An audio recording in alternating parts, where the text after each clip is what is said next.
se déroule à Kosogen. C'est l'histoire de Baka Loko. Baka Loko, c'est le plus grand arbre du territoire de Kosogen. À Kosogen, toutes les heures, Cobré Colibri entonne une chanson rythmée par le battement de ses ailes. Elle est reprise par tout Kosogen. Kaito. Nous devons pérenniser ce genre de rencontres artistiques liées au patrimoine, comme les grandes nuits du conte, les grandes nuits de la parole, parce qu'aujourd'hui, on ne peut pas envisager le développement de l'Afrique sans se reposer sur ses valeurs endogènes. Ces événements ont la particularité de faire renaître le patrimoine, de le placer dans un contexte moderne, de générer une économie, parce que les artistes vivent de cela, et surtout de poser des perspectives de comment repenser les curriculums scolaires à partir de notre patrimoine. Il y a un aspect fondamental, l'aspect de prise en charge et de renaissance d'une identité africaine pure, au moment où les enfants pensent que se réaliser en Afrique n'est pas possible.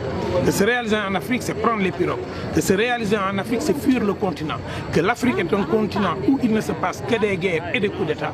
Ce type d'activité montre la pleine explication du contraire de cela et donne envie de rester sur le continent et donne envie de travailler pour ce continent, mais surtout nous réconcilier avec nous-mêmes enfin. La vache lui dit, vous savez, pourquoi aller ailleurs si là où on est très bien? Mes amis, mes frères, la nature est bien faite. Elle est tellement bien faite que chaque chose a ce dont il a besoin pour vivre dans son environnement. Par ces mots, s'il vous plaît, nous disons stop à l'immigration clandestine et vive ces enfants qui croient en nous. Le conte est sans doute la première manifestation littéraire au monde, parce qu'avant la découverte de l'écriture, on parlait déjà. Et donc c'est un vecteur de transmission de l'histoire, mais aussi un outil pédagogique. Le conte resserre les liens entre les communautés. Le conte nous rappelle qui on est, d'où on vient.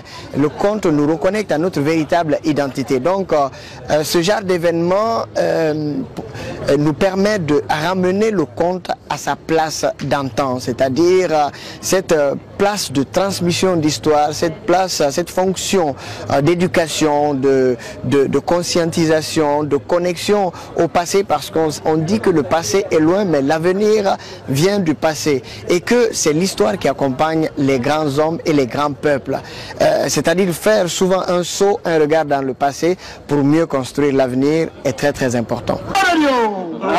Il va venir une femme belle, elle s'appelle Debbo. Elle avance et lui il la regarde venir et il dit maman mia, quelle beauté. Mais qu'est-ce qu'elle est belle Debbo. Quand elle marche dans la rue, c'est un spectacle. Parce que voyez-vous,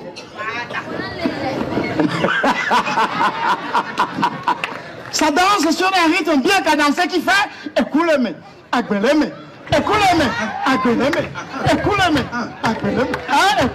Nous travaillons, nous sommes allés jusqu'au village à Arbolé en immersion pour pouvoir nous reconnecter avec les ancêtres avant de revenir chez vous ici en ville pour pouvoir enfin exposer une partie, je dis bien une partie de toute cette richesse-là que nous avons pu mettre en place. Pour moi, Soupim, c'est une grande expérience, c'est une grande épreuve, c'est même un rituel comme il le dit. Et au-delà de la dimension spectacle, c'est un apprentissage très énorme pour nous.